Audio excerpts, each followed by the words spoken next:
सारेगामा कारवां mini भक्ति।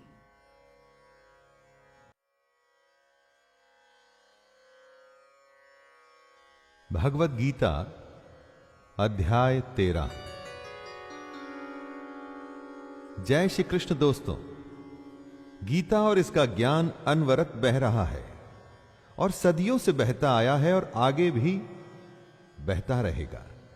लेकिन हमारी कोशिश है कि इसको आपकी ही भाषा में ऐसे प्रस्तुत करें कि यह आपके जीवन का हिस्सा बन जाए। मैं शैलेंद्र भारती अब भगवत गीता का 13वां अध्याय शुरू करता हूं, जिसका कि नाम है क्षेत्र क्षेत्रज्ञ विभाग योग।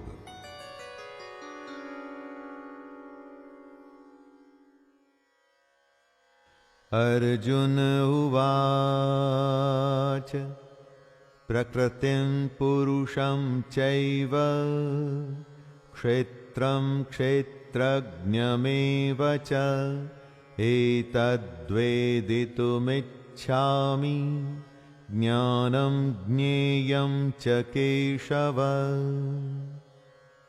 अर्जुन के प्रश्न अभी खत्म नहीं हुए हैं और कृष्ण के उत्तर भी नहीं। अर्जुन प्रकृति और पुरुष, क्षेत्र और क्षेत्रज्ञ तथा ज्ञान एवं ज्ञान के लक्ष्य के विषय में जानना चाहता है। कुरुक्षेत्र को धर्म क्षेत्र भी कहा जाता है। क्यों? एक प्रकृति होती है जो दिखती है और हमारे चारों तरफ होती है, और एक प्रकृति हमारे अंदर भी होती है जिसे हम एटीट्यूड कहते हैं। दोस्तों, ज्ञान हासिल करना तो बहुत अच्छी बात है, लेकिन ज्ञान का लक्ष्य क्या है? इसे क्यों हासिल करें? इसी तरह की कुछ बातें जो सुनते तो रोज हैं लेकिन समझते कम हैं, उन्हीं के बारे में अब कृष्ण बताएंगे। श्री भगवानुवाच इदं शरीरं कौन्तेय क्षेत्रमित्यभिधीयते एतद्यो वेत्ति तं प्राहुः क्षेत्रज्ञ इति तद्विदः। कृष्ण कहते हैं कि हमारा ये शरीर क्षेत्र है। जैसे खेत में बोए गए बीजों का उनके अनुरूप फल समय पर प्रकट होता है, वैसे ही हमारे शरीर में बोए हुए कर्मों के संस्कार भी बीज हैं, जिनका फल समय पर प्रकट होता है। इसलिए हमारे शरीर का नाम क्षेत्र भी है, और जो इस बात को जानता है उसको क्षेत्रज्ञ कहते हैं। बात को जानने से मतलब है कि जो इस बात का तत्व, इसका मर्म जानता है, ऐसे मनुष्य को ज्ञानी कहते हैं। जिस तरह से एक किसान अपने क्षेत्र का ध्यान रखता है, ठीक वैसे ही हमें भी अपने शरीर का ध्यान रखना होता है। श्री भगवानुवाच क्षेत्रज्ञं चापि मां विद्धि सर्वक्षेत्रेषु भारत क्षेत्रक्षेत्रज्ञयोर्ज्ञानं यतज्ञानं मतं मम तत्क्षेत्रं यच्च यादृक्व यद्विकारी यतश्च यत् स च यो यत्प्रभावश्च तत्समासेन मे शृणु। जहां पर कुछ होता है उसे शरीर या क्षेत्र कहते हैं, और इस होने का जहां पर प्रभाव पड़ता है, असर होता है, उसे क्षेत्रज्ञ कहते हैं। बात बड़ी सूक्ष्म है, बारीक है, इसे बड़े ध्यान से समझना पड़ेगा। दोस्तों, हम अपने शरीर से अलग हैं। जो हमारे शरीर में होता है, जैसे कि कोई विकार, तो उसका असर हम पर पड़ता है। इसीलिए ही हम क्षेत्रज्ञ हैं। जैसे कि खेत में खाद, बीज और पानी आदि डाला जाता है तो उसका असर उसकी फसल पर पड़ता है, ऐसे ही हम जो भी अपने शरीर के साथ करते हैं, उसमें अच्छे बुरे संस्कार जब डालते हैं तो उसका असर हम पर पड़ता है, हमारे कर्मों पर पड़ता है। ऋषिभिर्बहुधा गीतं छन्दोभिर्विविधैः पृथक् ब्रह्मसूत्रपदश्चैव हेतुमद्भिर्विनिश्चितैः। बहुत बड़े बड़े ऋषियों ने क्षेत्र और क्षेत्रज्ञ का तत्व बताया है। कितने ही विविध मंत्रों द्वारा इसको विभाग में बांटकर बताया गया है। यहां तक कि ब्रह्म सूत्र के पदों द्वारा भी क्षेत्र और क्षेत्रज्ञ का तत्व बताया गया है। मतलब अब कृष्ण उसी बात को हमें बताएंगे जो वेदांत, महर्षि और ब्रह्म सूत्र भी कहते हैं। गीता सारे उस ज्ञान का संचयन है जो हमारे वेदों और उपनिषदों में समाहित है। दोस्तों, हमारे ऋषियों की हजारों वर्षों की साधना के बाद का हासिल किया हुआ ज्ञान गीता के 18 अध्यायों में चुन चुन के बताया गया है। इसी बात की तरफ कृष्ण इशारा कर रहे हैं। महाभूतान्यहंकारो बुद्धिरव्यक्तमेव च इंद्रियाणि दशैकं च पंचचेन्द्रियगोचरः इच्छा द्वेषः सुखं दुःखं संघातश्चेतना धृतिः एतत् क्षेत्रं समासेन सविकारमुदाहृतम्। कृष्ण क्षेत्र के बारे में बताते हुए कहते हैं, 5 महाभूत यानी कि अग्नि, जल, वायु, आकाश और पृथ्वी इस क्षेत्र का स्वरूप है। 5 महाभूत के साथ अहंकार, बुद्धि, हमारी मूल प्रकृति तथा 10 इंद्रियां ही वो विकार हैं जिससे हमारे इस क्षेत्र का स्वरूप बनता है। इसी स्वरूप में एक मन और 5 इंद्रियों के विषय अर्थात शब्द, स्पर्श, रूप, रस और गंध भी शामिल है। इन सब के अलावा इच्छा, द्वेष, सुख, दुख, स्थूल देह का पिंड, चेतना और धैर्य भी क्षेत्र के विकार हैं। दोस्तों, जिन जिन साधनों से हम इस दुनिया से डील करते हैं, एक तरह से वो सारे विकार माने गए हैं शरीर रूपी क्षेत्र के। हमारे इसी क्षेत्र में बोया गया अच्छा या भला संस्कारों के रूप में उगता है। जैसे किसान अपनी खेती काटता है, वैसे ही हम अपने संस्कार, अपने कर्म काटते हैं।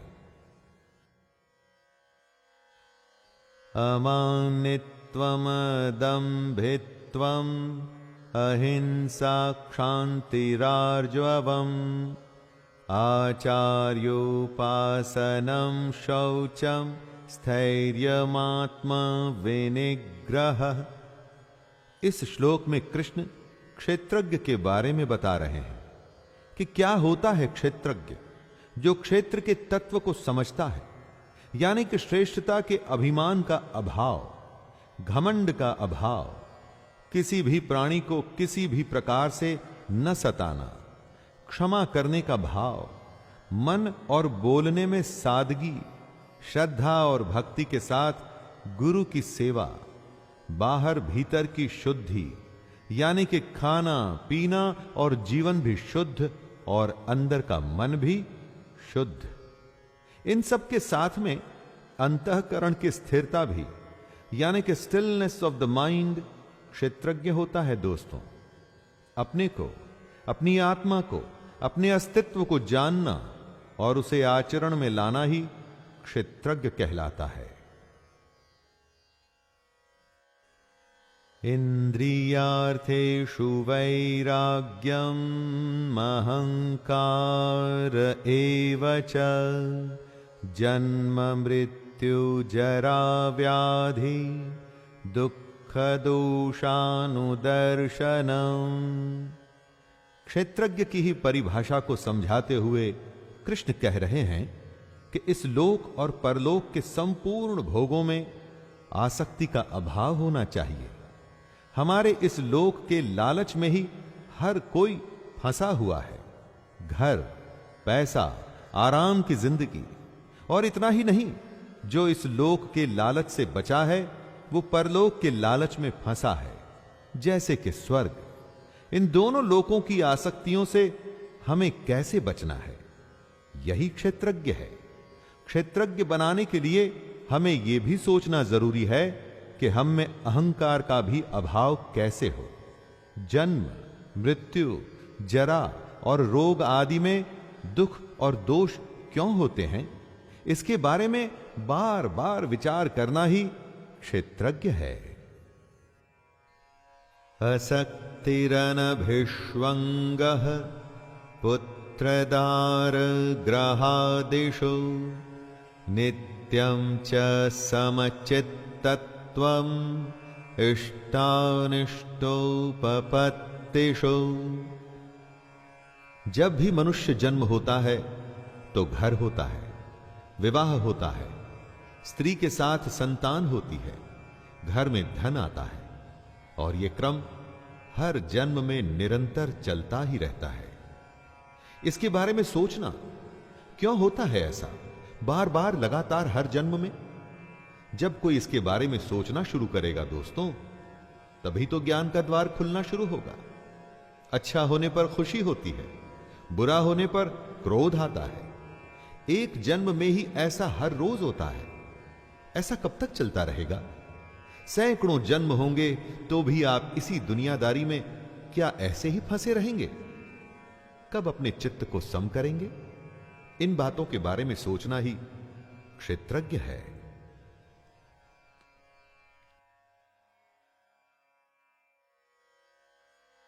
मयि चानन्ययोगेन भक्तिरव्यभिचारिणी विविक्तदेशसेवित्वं रतिर्जनं संसदि। क्षेत्रज्ञ वही होता है जिसमें क्षेत्र के बारे में ज्ञान होता है। कृष्ण उसी के बारे में बता रहे हैं कि आखिर ज्ञान क्या होता है। वो कहते हैं कि मुझ परमेश्वर में अनन्य योग द्वारा अव्याभिचारिणी भक्ति का होना। अव्याभिचारिणी भक्ति यानी कि ऐसी भक्ति जिसमें वासुदेव के अलावा और कोई नहीं। ऐसी भक्ति का होना ही ज्ञान है। इसके अलावा एकांत और शुद्ध देश में रहने का स्वभाव और विषयासक्त मनुष्यों के समूह में रहने की आसक्ति का न होना भी ज्ञान है। एकांत सिर्फ योगी को ही पसंद आता है। बाकी जो विषयासक्त लोग होते हैं ना दोस्तों, वो भीड़ में रह के अपनी दुनिया में फंसे रहते हैं। इससे अलग होकर के ध्यान करना ही ज्ञान है। अध्यात्म ज्ञान नित्यत्वं तत्त्वज्ञानार्थ दर्शनम् एतज्ज्ञानमिति प्रोक्तम् अज्ञानम यदतोन्यथा। ज्ञान क्या है और क्या नहीं, उसी को कृष्ण स्पष्ट कर रहे हैं। आधिपत्य आध्यात्म ज्ञान क्या होता है? जिस ज्ञान से यह पता चले कि बस आत्मा ही सब कुछ है, आत्मा के अलावा और कुछ भी नहीं, वो होता है आधिपत्य आध्यात्म ज्ञान। और तत्व ज्ञान वो होता है जिससे परमात्मा से साक्षात्कार हो। इस ज्ञान के बाद बस परमात्मा ही दिखता हो और कुछ भी नहीं। इस तरह से आध्यात्म ज्ञान और तत्व ज्ञान, बस ये दो ज्ञान होते हैं और कुछ भी नहीं। जो भी इनके विपरीत है वो अज्ञान है। जैसे कि मान, दंभ, हिंसा आदि। अज्ञान हमें आध्यात्म और तत्व से दूर ले जाता है। आध्यात्म ज्ञान और तत्व ज्ञान हमें सच्चाई के पास लाता है। ज्ञेयं यत्तत्व प्रवक्ष्यामि यज्ञात्वामृतमश्नुते अनादिमत्परं ब्रह्म न सत्तन्नासदुच्यते। कृष्ण जीवन को एक एक करके खोल रहे हैं।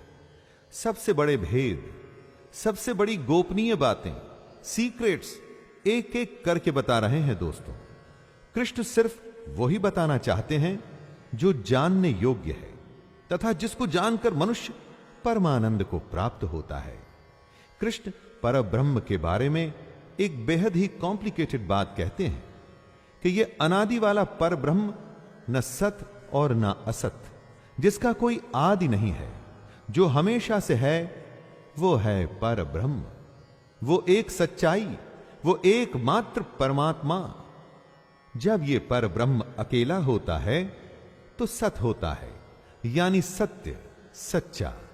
लेकिन जब असत मनुष्य इसमें मिल गया तो फिर कौन किसको सत बताए और किसको असत, क्योंकि अब तो दोनों एक ही हो चुके हैं। सर्वतः पाणिपादं तत् सर्वतोक्षिशिरोमुखं सर्वतः श्रुते मल्लोके सर्वमावृत्य तिष्ठति। कृष्ण परब्रह्म को एक्सप्लेन कर रहे हैं दोस्तों। परब्रह्म सब ओर हाथ पैर वाला, सब ओर नेत्र, सिर और मुख वाला तथा सब ओर कान वाला है, क्योंकि वह संसार में सबको व्याप्त करके स्थित है। हमारी ये धरती आकाश में, स्पेस में स्थित है। धरती गोल है और इसके चारों तरफ आकाश है। इसी आकाश में वायु, अग्नि, जल और पृथ्वी स्थित है। ये आकाश ही इन सब का कारण है। अगर आकाश सबको धारण न करे तो कुछ भी नहीं होगा। वैसे ही परमात्मा भी सबका कारण रूप होने से सारी दुनिया को व्याप्त करके स्थित है, यानी हम सब इसी पर ब्रह्म की वजह से हैं और इसी में स्थित हैं। सर्वेन्द्रिय गुणाभासं सर्वेन्द्रिय विवर्जितं असक्तं सर्वभृच्चैव निर्गुणं गुणभोक्त्र च। परब्रह्म क्योंकि सबसे बड़ी सच्चाई है, इसीलिए वो किसी को समझ नहीं आती और थोड़ा सा सुनने के बाद लोग विमुख हो जाते हैं, बोर हो जाते हैं।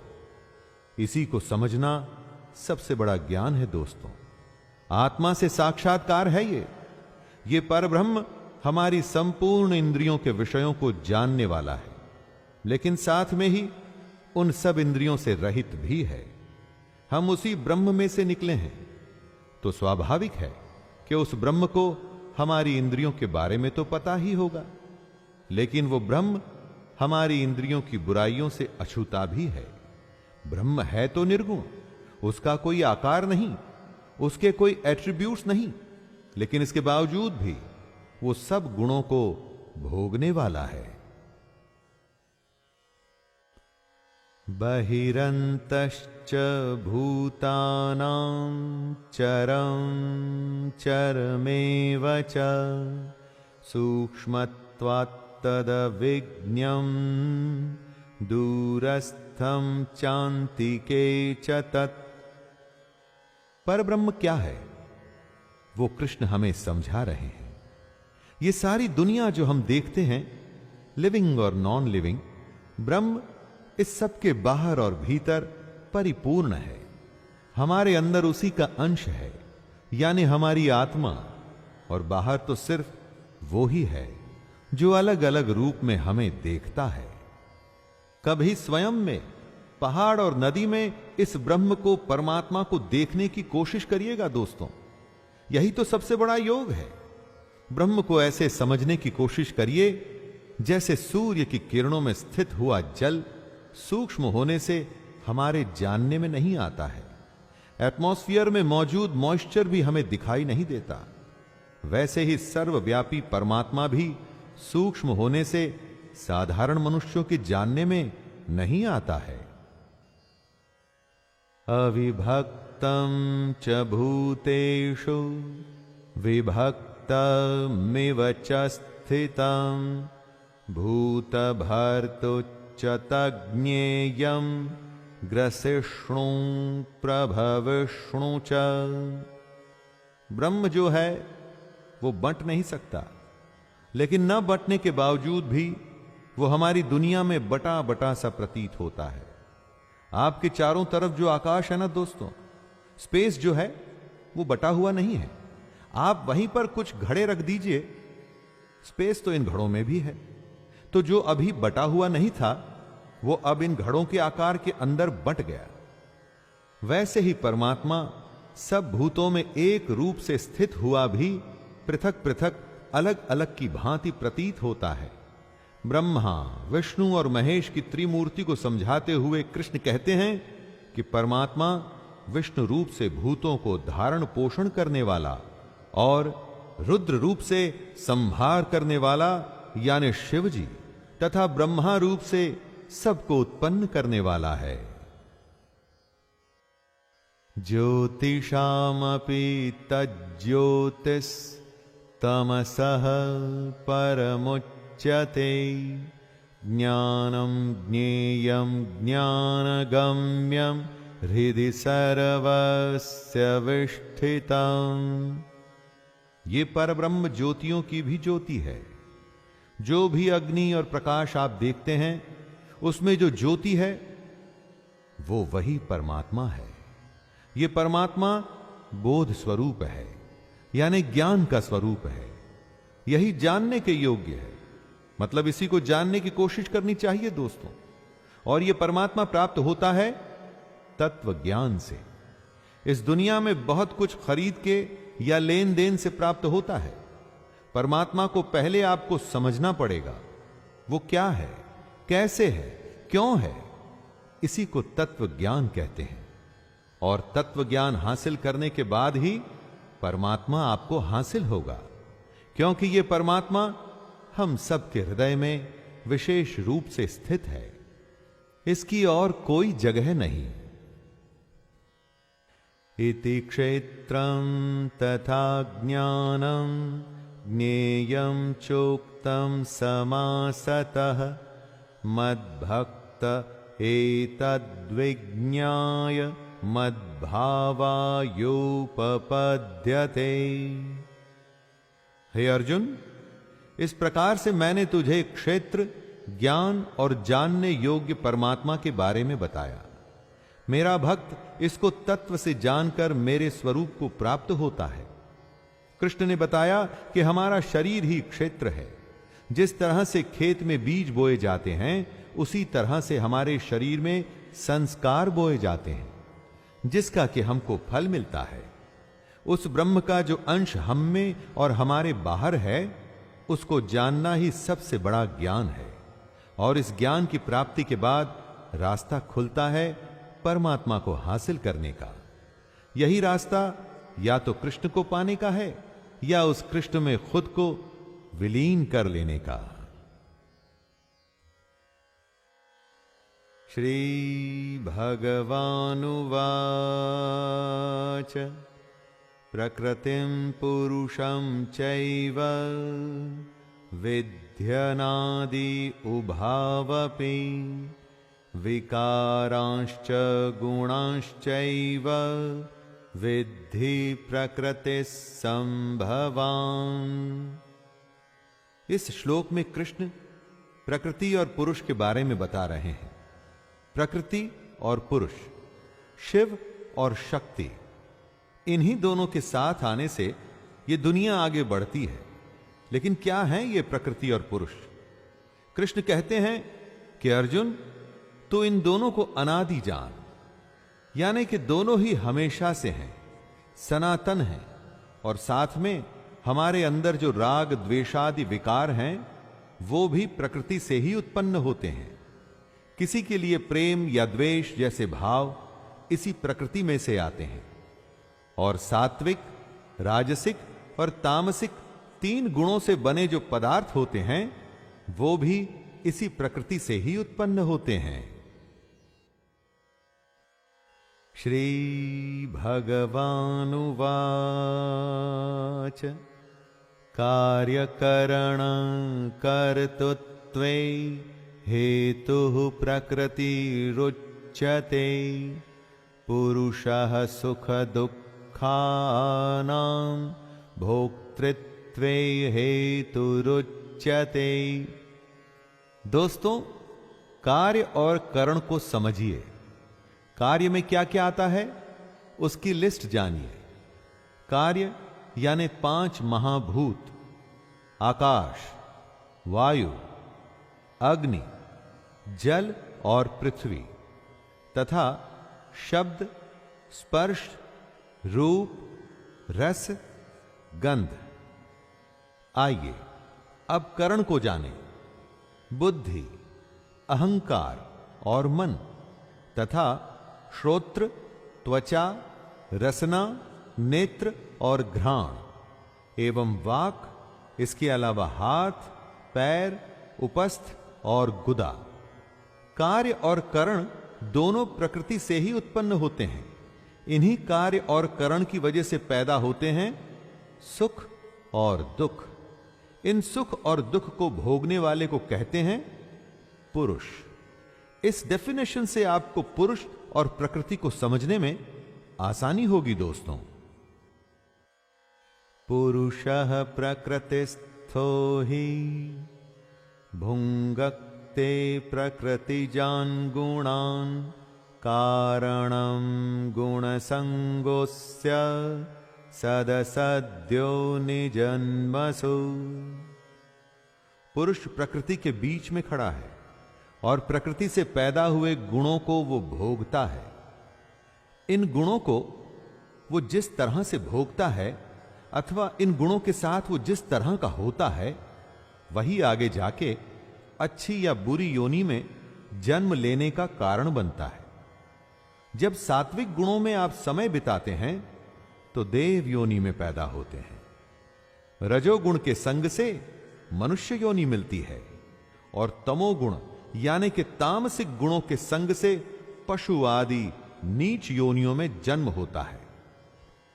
दोस्तों, नीच से यहां अर्थ बुरे या गिरे हुए का नहीं है, बल्कि यह है कि वो योनि जो मनुष्य के जैसे सोच नहीं सकती, वो सोचती है जैसे पशु सोचता है।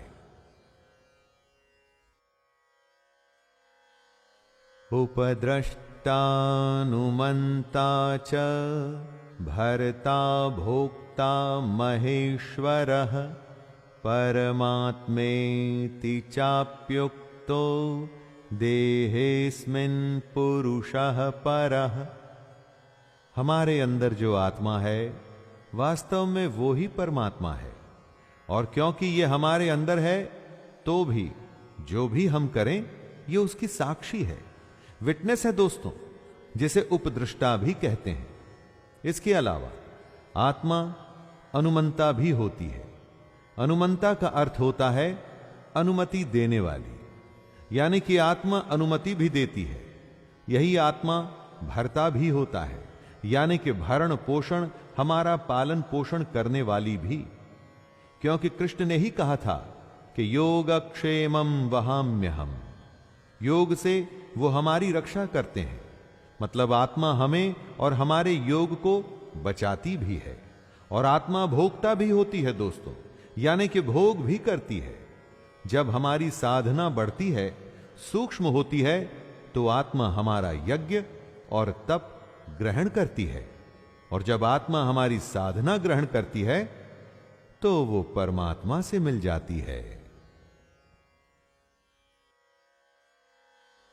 य एवं वेत्ति पुरुषं प्रकृतिं च गुणैः सह सर्वथा वर्तमानोऽपि न स भूयोऽभिजायते। ये सारी दुनिया माया के होने से क्षण भंगुर, नाशवान, जड़ और अनित्य है। एक शब्द में अगर कहूं तो इम्परमानेंट है दोस्तों, जबकि जीवात्मा नित्य, चेतन, निर्विकार और अविनाशी और उसी परमात्मा का सनातन अंश है। तो आप किसको पाने की कोशिश करेंगे? जो टेम्पररी है या जो परमानेंट है। इसी सब के ज्ञान को पुरुष और प्रकृति को तत्व से जानना कहते हैं। इस प्रकार पुरुष को और गुणों के सहित प्रकृति को जो मनुष्य तत्व से जानता है, वह सब प्रकार से कर्तव्य कर्म करता हुआ भी फिर नहीं जन्मता। जो इस सबसे बड़े ज्ञान को प्राप्त कर लेता है, वो जन्म मरण के चक्कर से बच जाता है। ध्यायेनात्मनि पश्यन्ति केचिदात्मानमात्मना अन्ये सांख्येन योगेन कर्मयोगेन चापरे। परमात्मा एक है, उसे देखने के अलग अलग तरीके हैं। आप अपनी पसंद के अनुसार उस तरीके को चुन सकते हैं। कृष्ण ने हर तरीके को समझाया है।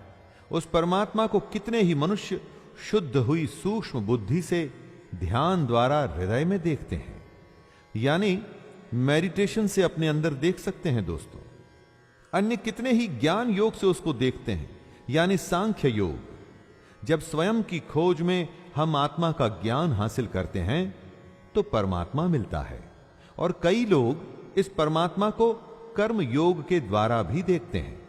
जब हम अपने हर कर्म को निष्काम तरीके से कर सब कुछ उस परमात्मा को अर्पित कर देते हैं, तो उसे ही प्राप्त होते हैं। अन्ये त्वेवमजानन्तः श्रुत्वान्येभ्य उपासते तेऽपि चातितरन्त्येव मृत्युं श्रुति परायणाः। परमात्मा को प्राप्त करने की कोशिश कई तरह के लोग अपने अपने रास्तों से करते हैं, लेकिन इनके अलावा कई मंद बुद्धि वाले पुरुष भी होते हैं। वो इन सब रास्तों को नहीं जानते, यानी कि साधना, ज्ञान या कर्म योग से वो परमात्मा को प्राप्त करने के तरीकों के बारे में अनजान होते हैं। लेकिन वो दूसरों को सुन के, यानी कि तत्व के जानने वाले पुरुषों को सुनकर ही उनके जैसे उपासना करने लगते हैं। कमाल की बात यह है दोस्तों कि ऐसे मंद बुद्धि भी सिर्फ सुन के और उपासना करके मृत्यु रूप संसार सागर को निसंदेह तर जाते हैं। जो अच्छा करता है, सिर्फ उसके पीछे चलने से भी जो फायदा होता है वो कम नहीं है। इसीलिए कहते हैं कि संगत अच्छी रखनी चाहिए। यावत् संजायते किंचित सत्वं स्थावर जंगमं क्षेत्र क्षेत्रज्ञ संयोगात् तद्विद्धि भरतर्षभ। कृष्ण कह रहे हैं कि जितने भी जीव या निर्जीव होते हैं, यानी कि प्राणी या वस्तु, यह सब क्षेत्र और क्षेत्रज्ञ के संयोग से ही उत्पन्न होते हैं। क्षेत्र यानी कि शरीर, और उसके बारे में ज्ञान या तत्व क्षेत्रज्ञ कहलाता है। क्षेत्रज्ञ ही मोक्ष का साधन है। क्षेत्र और क्षेत्रज्ञ के संबंध को आप घोड़े और रस्सी का संबंध भी मान सकते हैं दोस्तों। यहां पर घोड़ा क्षेत्र हुआ और रस्सी क्षेत्रज्ञ। जहां भी रस्सी जाएगी, घोड़ा उसी तरफ जाएगा। बिना रस्सी के घोड़ा क्या कभी गंतव्य पर पहुंचेगा? नहीं। जो पुरुष शरीर को माया से उत्पन्न जान ज्ञान हासिल कर लेता है, उसका ज्ञान मिट जाता है। समं सर्वेषु भूतेषु तिष्ठन्तं परमेश्वरं विनश्यत्स्व विनश्यन्तं यः पश्यति स पश्यति। जो परमानेंट नहीं है ना दोस्तों, अर्थात क्षण भंगुर है, उसको नष्ट होना ही है। और जो पुरुष नष्ट होते हुए जीव या अजीव में परमात्मा को देखता है, जो सब कुछ समभाव, जीव या अजीव दोनों को एक भाव से ही देखता है, असल में वही यथार्थ को देखता है। असलियत सिर्फ वही देखता है दोस्तों जो जानता है कि क्या सच्चाई है और क्या मिथ्या। ये दुनिया जिसमें हम जीते हैं, इतना धन जमा कर ऐसे जीते हैं जैसे कभी मरना ही नहीं। ये सब तो मिथ्या है दोस्तों, लेकिन हम में से ज्यादातर ऐसे ही रहते हैं जैसे कभी नष्ट होना ही नहीं, जैसे हम अमर हैं। दोस्तों, ये सच्चाई नहीं, ये मिथ्या है।